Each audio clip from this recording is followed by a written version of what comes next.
2 years ago, I hit publish on the very first episode of this podcast, not really knowing if anyone was going to listen or if I'd make it past 10 episodes. Today, we're marking that. 50,000 downloads in 115 countries, and I still have days where that doesn't feel real. In this episode, I'm going to talk about what these 2 years have actually looked like, what shifted and what I learned, a concept I think explains a lot about how I got here and how I know when it's time to change course, and where this podcast is headed. Let's get to it. Hey there, welcome to GoatWise. I'm Millie Bradshaw, animal scientist and rancher. Here we talk meat goats, feeding strategies, goat fencing, and livestock management that holds up in real life. If you care about raising goats well and building systems that actually work, you're in the right place. Let's talk livestock. First, I want to say thank you. 2 years in and 50,000 downloads, that kind of thing doesn't happen without people who keep showing up every week and telling other producers about the show. I appreciate you tuning in every week. 2 things I'd love for you to do if this podcast has been helpful. First, leave a review on Apple Podcasts. Scroll down to ratings and reviews and leave a quick message. It takes about 30 seconds and it genuinely helps more serious livestock owners find the show. Second, if you're not already on the email list, get on it. That's where I share things I don't always get to cover in the episodes, and it's where you'll find out first when new resources launch. You can sign up at goatwise.com/join, or if you want a free kidding due date chart, grab that at goatwise.com/kidding-chart. It gets you on the same list. Both links are in the show notes. All right, here's what's happening on the ranch. Last week brought more wet, heavy snow, which is great moisture. We'll take it. And temps have been well below freezing overnight. The goats are still out on grass, which is saying something. And we've worked out a system for the frozen mornings. My son takes down the electric fence in the afternoon when the ground is thawed enough that it'll come out without a fight. And then we put the new fence up in the morning. It's working for now.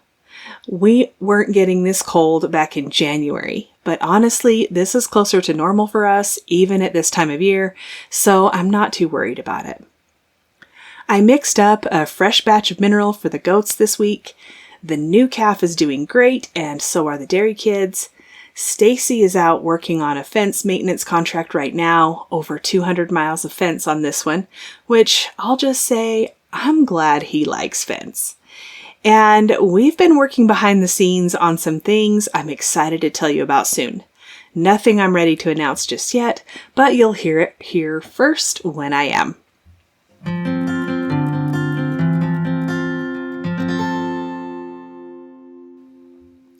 All right, 2 years. Let's talk about that. When I launched this podcast on April 29th, 2024, I honestly did not know if I would make it past 10 episodes. I had a lot of doubts, but what I did have in my head was a commitment. I'm going to give this 1 year. I'm going to put out 52 episodes. And then I just kept going. 2 years later, we're at 50,000 downloads. We're in the top 2% of podcasts globally, and there are over 3.5 million podcasts in the world. Episodes have been downloaded in every state in the United States and in 115 countries. That's a lot of countries for a podcast about goats. I don't think my mind has fully wrapped around that yet, but I am very, very grateful for all of you who show up every single week. I appreciate that more than I can say. I want to spend some time today talking about what these 2 years have actually looked like, what shifted, what I've been thinking about, and where we're going from here. And there's a concept woven through all of it that I think is worth talking about because I think it explains a lot about how I've operated both the podcast and the ranch. We'll get there. First, a word about podcasting as a medium, because I think it's important to say. Podcasting is a little bit isolating.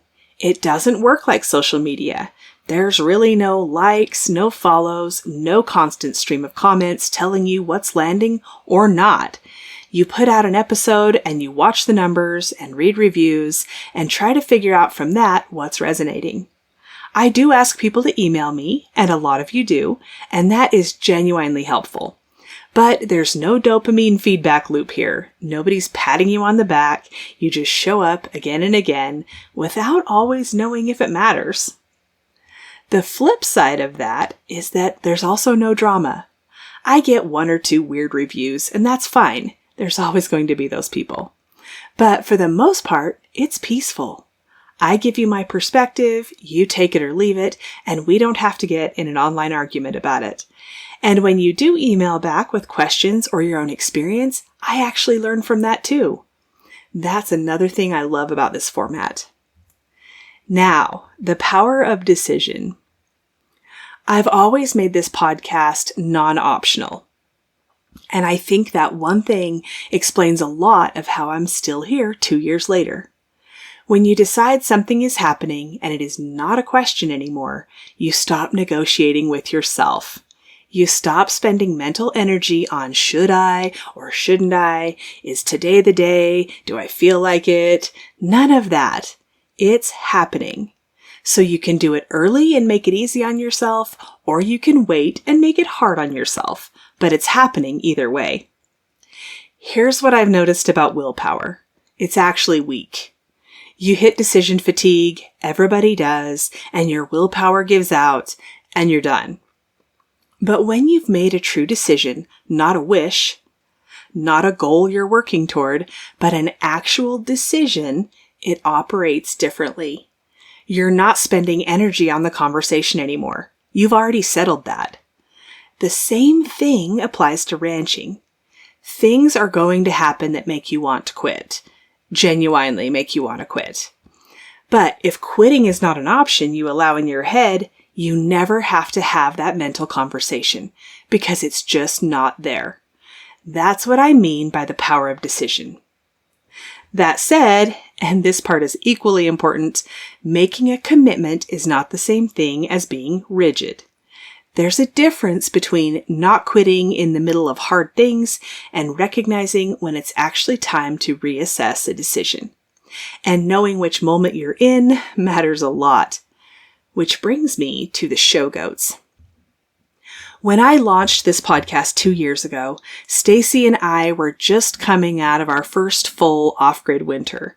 January, minus 20 degrees Fahrenheit, kidding season, no power, no heat lamps. What we had was a calf warmer that circulated warm air. You put the kid in, get them dry and warm, and it worked. It was a learning curve, but we got through it, and we actually had our most successful show goat kidding year ever. 3 months later, we sold the entire show goat herd.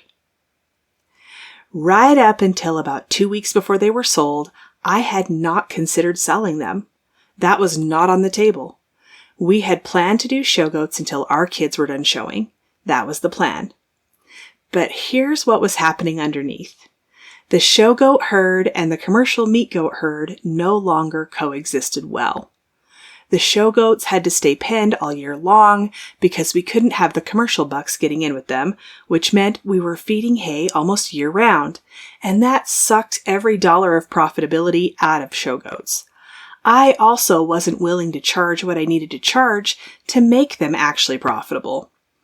And as we got more dialed in on the commercial herd management, the divide between the two production systems got harder and harder to manage. What had once been a complementary arrangement between the two herds was now oppositional.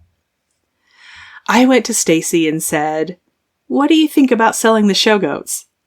And he said, "I've been waiting for you to say that."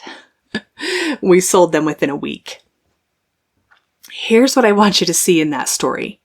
We did not sell those goats in January in minus 20-degree temperatures in the middle of our most challenging kidding season. We did not make that decision when things were hard. We pushed through, we solved the problems, we had our best year. And then 3 months later, with the hard part behind us and clear eyes, we looked at whether that decision still served us. And the answer was no. That separation between quitting in the middle of hard things and reassessing with clear eyes after the hard part, I think that's the key. Commitment means you don't quit when it's hard, but it doesn't mean you never reassess. It means you reassess when you can actually see clearly. Not having the show goats freed up a lot. Time, headspace, resources, and what we did with that space was start watching. Really watching. We've been doing management intensive grazing for years, moving the goats in 1-day rotations, resting the ground for 364 days after that. We'd been doing it, but we were so busy with so many things that we weren't really observing intentionally. When we slowed down and started paying attention, what we saw was genuinely astounding. Bare patches between every plant where nothing had grown, we started seeing things sprouting up between those plants. The land was responding. We just hadn't been looking. That shift in what I was observing has moved me further into the regenerative space, using these ruminant animals to actually heal land, not just manage it. And I'll say this plainly. If your soil isn't good, your grass isn't good. If your grass isn't good, your goats are not going to be healthy in a grazing system. That is the whole chain right there. I've also been thinking more about multi-species grazing. Nature doesn't function in a monoculture. I say that all the time. You walk out on a prairie pasture and there are multiple species of forages all growing together. And then what do? We put one species of livestock on them to graze. I think goats and cattle together make a lot of sense in the regenerative model, and that's what we're building. I'm excited to talk about that more as we see more results. The biggest thing I keep coming back to 2 years in is simplicity. We all have access to more information than we could ever consume. It is genuinely easy to make things much harder than they need to be. And most of the time, the simplest route is the best route. Turning 50 this year really pointed that out to me. It caused me to look for ways to simplify and protect space in my schedule to just be out on the land, walking the herds, looking at the grass, doing soil testing, observing, because that is where the real material comes from. I can't come back here and report on what I'm seeing if I don't have time to actually see it. One goal I have for this next year is to read every single day. I love to read. I love to learn, and I get excited when I read something, I apply it, and then I come back here and I tell you what happened. That's the content I can give you that's truly valuable, because it comes from here, from this land, and from real experience. When I look back at the earlier episodes, I re-listened to some of the very first ones recently, kind of expecting to cringe. The content was actually really good. I was proud of that person who just hit publish without knowing what she was doing. What's shifted is that I started to embrace the professional. The person who got a master's degree in animal science, who studied ruminant nutrition, who actually knows a thing or two. I was slow to claim that publicly. Now that I have, it's been fulfilling in a way I didn't expect. I love production agriculture. I really am loving the challenge of taking what I know from cattle production and applying it to goats. The audience has evolved with all of that. The people who've stayed with this show are not dabbling. They're interested in real systems, real numbers, the commercial production side. You can scale down what we talk about to fit a homestead, but this is a production agriculture podcast, and the homesteaders who've stayed are the ones who've been burned by the influencer version of this and want something that actually holds up in real life. I love that combination. Going forward, there's so much I want to get into. The nutrition and grazing side, the connection to soil health, how goats fit into the bigger picture of healing land, the economics of a goat operation, especially as our limiting factors change. Stacy's getting more fence up, and when we can graze ground we haven't been able to reach yet, I'm excited to talk through what that does to the profitability numbers. Natural remedies for livestock. Goats are so poorly researched that there's a real opening to explore alternatives, and I want to do that carefully and honestly. Fecal egg counting so I can do my own parasite monitoring. All of it. We're also working on some simple resources for you. Record-keeping books, calculators, things that save you time and help you apply what we talk about here. And the website is going through major updates right now. The thing I'm most excited about is the blog, which is launching soon. That gives me a visual platform, photos, video, support for the concepts that are genuinely hard to describe in audio alone. The comments there will be a real place for community and interaction, and I will let you know for sure when it goes live. Here's what it all comes down to. We're all still learning. I'm still learning. Everybody listening is still learning. And when we stop learning, we stop making progress. That is the whole point of this. I'm excited to keep going, to keep observing and reporting back, and to keep figuring it out alongside you. If you have a question, comment, or suggestion, reach out. If I can answer it, I will. If I can't, I'll find out. That's not going to change. Thank you for 2 years. Let's see what the next 2 look like. See you next week. Hey there. Thanks for listening today. If this episode was helpful, share it with another producer who's raising goats. And if you haven't already, leave a quick review on Apple Podcasts.